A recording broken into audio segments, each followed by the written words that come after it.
तो अवगाद्रो की परिकल्पना सन 1811 में तिब्बती रसायनज्ञ एमिलियो अवगाद्रो ने यह परिकल्पना दी थी। इसके अनुसार ताप व दाब समान परिस्थितियों में गैस के समान आयतन में अणु की संख्या समान होती है। कहने के अर्थ हुआ कि ताप और दाब अगर बराबर रखा जाए, निश्चित कर दिया जाए, और गैस का जो आयतन है वो भी समान आयतन रखा जाए, तो भिन्न भिन्न गैसों के लिए उसमें अणुओं की संख्या बराबर होगी, है ना। अवगाद्रो परिक्रमण के आधार पर परमाणुओं और अणु में विभेद किया जा सकता है। अवगाद्रो परिकल्पना के आधार पर अवगाद्रो परिक्रमण के आधार पर परमाणु और अणु में विभेद किया जा सकता है। परमाणु किसे कहते हैं? किसी तत्व के छोटे से छोटे कण जो रासायनिक अभिक्रिया में भाग लेते हैं। जो रासायनिक अभिक्रिया में भाग लेता है उसे ही परमाणु कहेंगे, है ना। परमाणु स्वतंत्र अवस्था में अस्तित्व में हो भी सकता है, नहीं भी हो सकता है। अस्तित्व में, स्वतंत्र अस्तित्व में हो भी सकता है, नहीं हो सकता है। अणु किसी पदार्थ के छोटे से छोटे कण जिसका स्वतंत्र अवस्था में अस्तित्व है, उस पदार्थ का अणु कहलाता है। पदार्थ तत्व भी हो सकता है और यौगिक भी हो सकता है। यौगिक के भी छोटे कण को हम अणु कहेंगे और तत्व के भी छोटे कण को अणु कहेंगे, जो स्वतंत्र अवस्था में रह सकता है, जो स्वतंत्र अवस्था में रह सकता। तो अवगाद्रो परिकल्पना के उपयोग के बारे में जानते हैं। गैसीय अवगाद्रो परिक्रमण के गैसीय तत्वों की प्रमुखता ज्ञात करने में परमाणुकता क्या है? किसी पदार्थ में के एक अणु में, किसी पदार्थ के एक अणु में उपस्थित परमाणुओं की संख्या को, उपस्थित परमाणुओं की संख्या ही उसकी प्रमुखता कहलाती है। एक अणु में जितना परमाणु होगा, परमाणु की जितना संख्या होगी, वह पदार्थ को उस तत्व के अणु की परमाणुकता कहलाती है। उदाहरण, हाइड्रोजन गैस द्विपरमाणुकता होती है। अगर हाइड्रोजन गैस का एक अणु हम लेते हैं तो उसमें दो परमाणु पाए जाते हैं। हाइड्रोजन गैस का अगर एक अणु लेते हैं, दो परमाणु पाए जाते हैं। इसको सिद्ध करना है कि यह द्विपरमाणुकता होती है, तो आप एक आयतन हाइड्रोजन गैस लीजिए, एक आयतन आप क्लोरीन लीजिए, अब इससे अभिक्रिया कराइए तो दो आयतन आपको हाइड्रोजन क्लोराइड मिलता है। उपयुक्त तीनों गैसें समान ताप व दाब पर है, इसलिए अवगाद्रो के नियम इसके एक आयतनों में उपस्थित अणुओं की संख्या समान होगी। तो एक अणु है ना, वो कह रहे हैं कि समान ताप है, समान दाब है, इसलिए अवगाद्रो के नियम इस पर लगेगा। उसमें एक अणु में उपस्थित परमाणु की संख्या क्या होगी? समान होगी। ये मान लीजिए कि आयतन में उपस्थित अणुओं की संख्या n है, तो n है तो n अणु, जहां हम देख रहे हैं दो आयतन बनता है, तो 2n अणु क्लोराइड हो गया। अब n की जगह पर 1 लगते हैं, तो एक अणु हाइड्रोजन का, तो एक अणु क्लोरीन का, तो यहाँ पर दो आयतन बनता था हाइड्रोजन क्लोराइड का, तो दो अणु बन गया हाइड्रोजन क्लोराइड का। अब हमको निकालना है कि एक अणु में परमाणु की संख्या, तो एक अणु हाइड्रोजन में क्लोराइड के आधा अणु आपका क्लोरीन से बना है और आधा अणु हाइड्रोजन से बना है।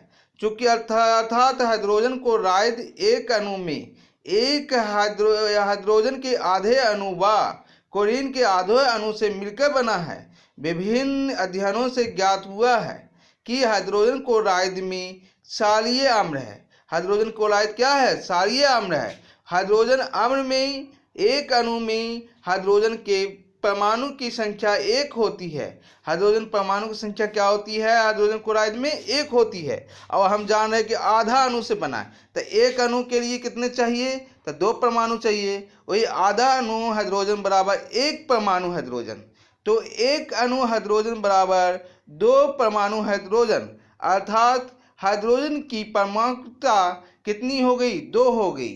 हाइड्रोजन की परमाणुकता 2 होगी। इसी प्रकार क्लोरीन, नाइट्रोजन ऑक्सीजन इत्यादि गैस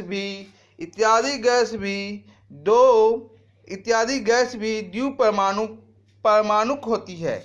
द्विपरमाणु किसी अणु का अणु सूत्र ज्ञात करने में, है ना, अवगाद्रो का नियम जो है किसी भी अणु का अणु सूत्र ज्ञात करने में भी इसका प्रयोग किया जाता है। इसी प्रकार यह सिद्ध किया जा सकता है कि जल का अणु सूत्र क्या होता है, H2O होता है। कैसे होता है, तो हाइड्रोजन प्लस ऑक्सीजन मिलाते हैं तो जलवाष्प बनता है।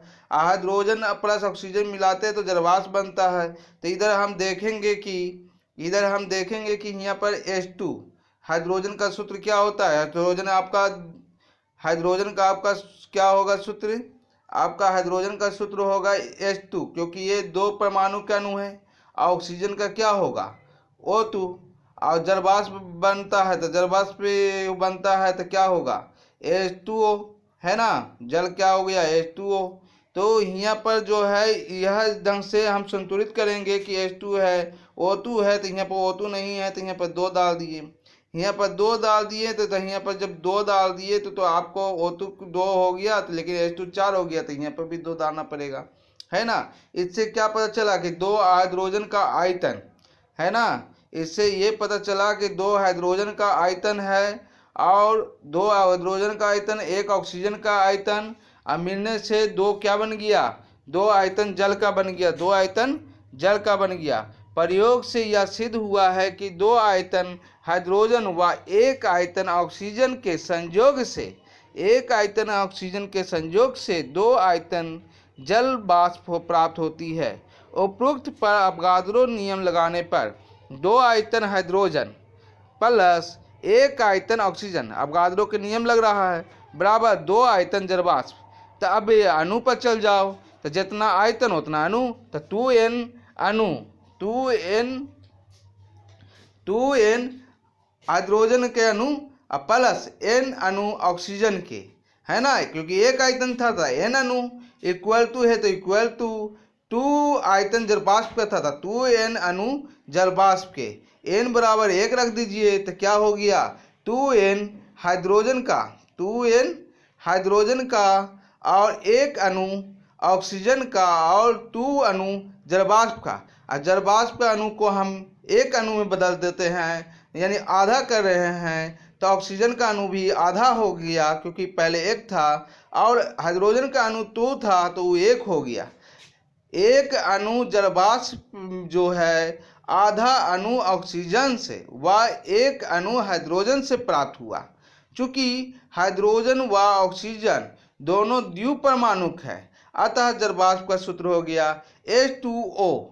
जलवाष्प का सूत्र हो गया H2O, क्योंकि 1 हाइड्रोजन का अणु चाहिए था तो 1 उसमें परमाणु दूर रहता है तो H2 लग गया, और ऑक्सीजन का अणु आधा चाहिए था तो इसलिए उसका अणु द्विपरमाणुक होता है, तो उसका आधा 1 हो गया तो O हो गया। इस ढंग से जल का सूत्र बना। मान लेते हैं कि जल का सूत्र जो है NH2O है, मान लेते हैं जल का सूत्र है NH2O, मान लिए कि जल का सूत्र H2NO होता है। अब H का भार वजन क्या हो गया, H का 1 परमाणु का भार 1 है तो 2 परमाणु का भार 2, ऑक्सीजन का होता है 16, तो यह हो गया आपका 16 2 18 n, कितना हो गया 16 2 18 n। चूंकि हम जानते कि जल का अनुभार जो है 18 होता है, जल का 18 अनुभार क्या होता है 18, तो 18 और 18 क्या हो गया कैंसिल, तो n इक्वल टू 1 आ गया, n इक्वल टू क्या आ गया, n इक्वल टू 1 आ गया, n इक्वल टू 1 आ गया। इसलिए हम कह सकते हैं कि जल का अणुसूत्र H2O ही होगा और दूसरा नहीं हो सकता, है ना, H2O ही। गैर-उष्मायक के आयतन संबंधी नियम की व्याख्या करने में, टू एक्सप्लेन गैर-उष्मायक लॉ ऑफ कॉम्बिनेशन वैल्यूम, इसमें भी अवगैद्रो के नियम का पालन होता है। अवगैद्रो के नियमानुसार ताप व दाब समान होने पर विभिन्न गैसों के समान आयतन में अणुओं की संख्या क्या होती है, समान होती है ना। बराबर गैस ले लिया जाए, उसमें विभिन्न तरह के गैस ले लिया जाए, उसमें अणुओं की संख्या क्या होगी, बराबर होगी। जब ये गैसें क्रिया करेगी तो उनके अणुओं का जो अनुपात होगा वही उसके आयतन में भी होगा। अतः यह एक सरल अनुपात में होगा जो गैर उत्सय का आयतन संबंधी नियम के अनुरूप है। गैर उत्सय के आयतन संबंधी नियम के अनुसार है। कहने का तात्पर्य हुआ कि अणु जब वो गैस से अभिक्रिया करेगी तो अणु को जो अनुपात होगा क्रियाफल में, वही जो अनुपात आयतन का भी अभिकारक और क्रियाफल में होगा। ये सरल अनुपात को क्या करती है? ये सरल अनुपात को के रूप में दर्शाती है। ये सरल अनुपात के रूप में दर्शाती है।